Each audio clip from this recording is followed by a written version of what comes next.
Easy तरीका इस video में शेयर है, तो आपको इस वीडियो में लगातार बने रहिएगा। और आइए देखते हैं कि किस तरह से हमें लॉन्ग हेयर पे वर्क करना है। तो आज हम लोग करने वाले हैं फ्रंट पे फ्लिक्स और बैक साइड से स्ट्रेट कट। तो आइए वीडियो को स्टार्ट करते हैं। और सबसे पहले तो आप देख सकते हैं कि हमें सेंटर पार्टीशन करना है, और सेंटर पार्टीशन करने के बाद बिल्कुल पतला सा सेक्शन बनाना है। फ्लिक्स उनको बहुत हैवी फ्लिक्स नहीं चाहिए, बिल्कुल हल्का सा फ्लिक्स चाहिए। वो बहुत ज़्यादा अपने हेयर को कट नहीं कराना चाहते हैं, बिल्कुल हल्का सा।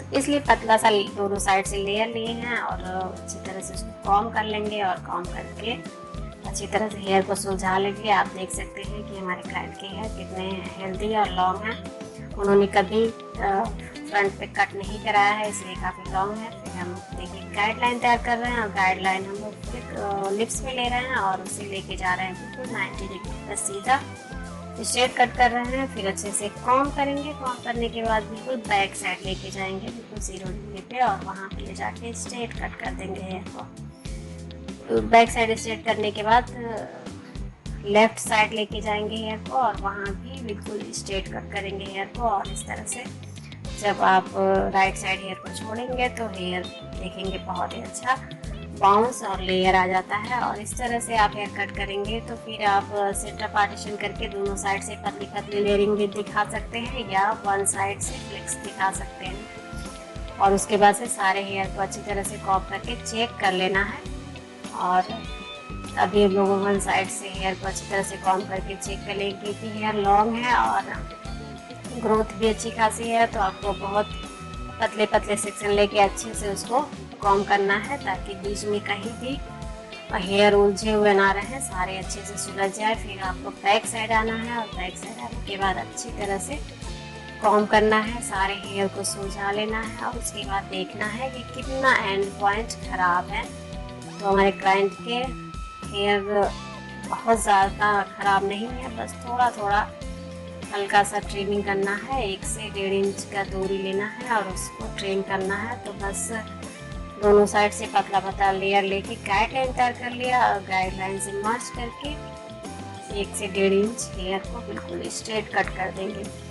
तो लॉन्ग हेयर पे आप या तो आप किसी चीज़ पे क्लाइंट को खड़े करके आप अपने सेंटर में रख लीजिए हेयर को, उसके बाद कट कीजिए। या तो फिर आप क्लाइंट को चेयर पे बैठा है तो आप नीचे बैठ के वर्क कर सकते हैं। Cut your hair with, as well as some hair ties, and I recommend the ones with the strong grip. You'll need hair cutting scissors that are sharp, and you can get these at any beauty supply store. And the last thing you'll need is a handheld mirror so you can check out what your hair looks like at the back. So the best way to ensure that your at-home haircut comes out the way you want it to, start off with dry hair. And this technique works best if your hair is clean and blow-dried straight. Of course, if you don't have straight hair, you might have to start with wet hair. If you do that, keep in mind that when your hair dries, it will shrink to about 2 inches shorter. So first off, brush your hair to make sure there aren't any knots and tangles, and then you want to part your hair as you normally would and tie your hair at the back. So tie your hair into a low ponytail right at the top of your neck, and make sure that it's placed right in the middle of your head. Tighten your ponytail and wrap a second hair tie right below the first one. And if you have long hair like mine, definitely add a third one, because this will give you control as you cut your hair. If you've never cut your hair before, start with very small minor cuts. Obviously, now is not the time to experiment with a drastic haircut, guys. So the only reason why I cut a lot for mine is because I've cut my hair before and I kind of know what I like. Next, you want to pull the bottom 2 hair ties down to where you want to make your cut. So for me, I'm going to do it about halfway because I actually want to get rid of a lot of length today. But as I mentioned earlier, if you've never cut your hair before, start by cutting about 1 inch or 2 off. And if you want to, you can always trim more of your hair later, because you can always trim more, but if you accidentally chop off more than you want, you can't put it back. Bring your ponytail to the front and cut your hair right below the second hair tie. So an important thing here is remember to use hairdressing shears, not crafting scissors or kitchen shears, guys, because a lot of people have asked me and I don't recommend it because you will need sharp scissors for this.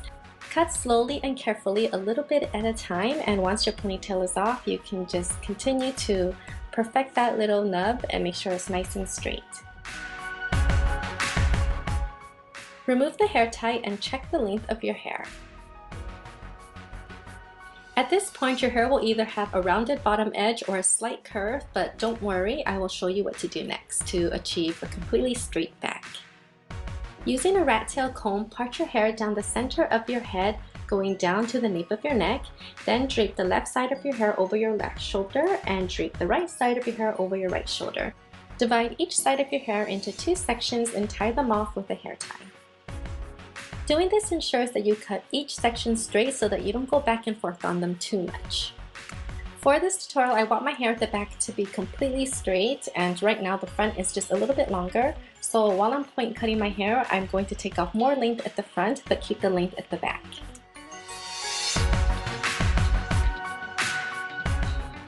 Now run your ponytail down in between your forefingers and your middle finger and fan out the bottom. Then you want to start point cutting, and by doing this, place your scissors at a 90-degree angle and make tiny little snippets in your hair using the points of the scissors. Doing this will soften the bluntness of the cut and can also hide small mistakes. So you want to just do a little bit more at the front because I'm trying to get rid of more of the length. And at the back, I'm just going to keep the length and get rid of any of the longer strands. So just do this until the edge of your hair looks straight and soft. Remove the hair ties and comb through your hair to make sure that it's all straight, but if you find any extra long lengths, then just grab your scissors again and point cut until it's completely straight.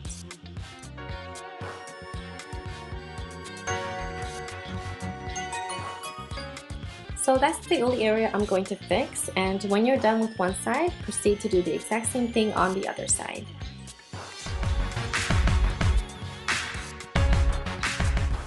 And this is a great technique if you just want to keep the length of your hair but get rid of the split ends and dry ends, and it will just make your hair look healthy overall.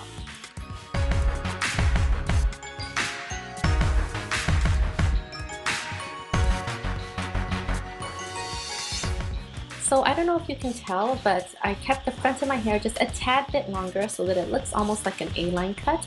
And this is just personal preference. I have a different shaped head, so when I pull my hair to the back, it will look straight. But if you want your hair at the front to look completely straight, then cut it straight. It's completely up to you. And finally, after you're done trimming your hair, you want to check if it's even. So just bring your hair to the front and make sure that both sides are the same length.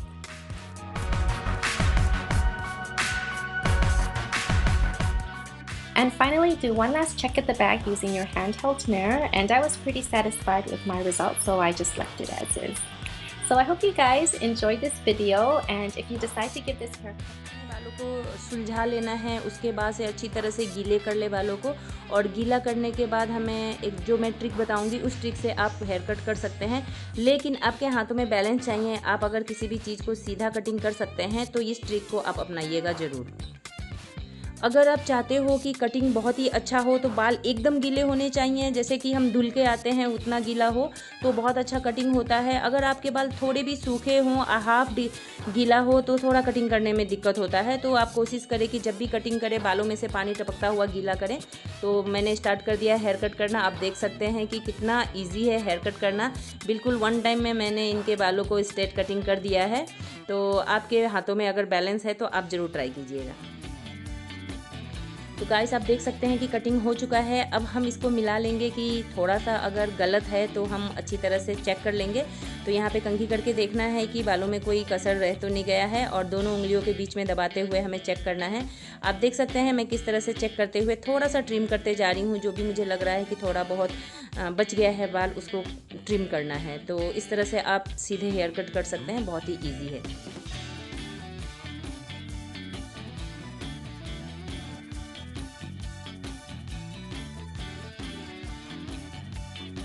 यहाँ आप देख सकते हैं cutting हो चुका है। अब हम कंघी करके चेक कर लेंगे कि कहीं ऊंच नीच तो नहीं रह गया, और ऊंच नीच रह जाए तो हम उसे फिर से दोनों उंगलियों के बीच में दबाते हुए कटिंग कर लेंगे।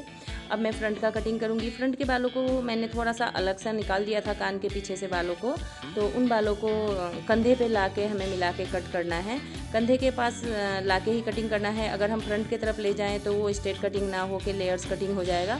तो जब भी हम स्ट्रेट कटिंग करें तो ध्यान रहे कि कंधे के पीछे ही कटिंग करें, कंधे से आगे लेके ना जाए, फ्रंट की तरफ लेके नहीं जाना है। बस इस कंधे के सीधे सीधे ही कटिंग करना है।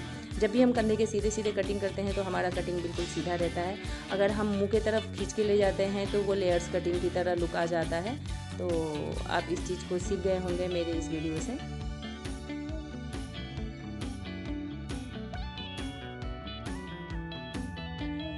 अब मैं ब्लैक कलर का एप्रॉन हटा के वाइट कलर का एप्रॉन लगा रही हूँ ताकि आप लोगों को कटिंग अच्छी तरह से दिख जाए। जो भी कमी है कटिंग में वो दिख जाए।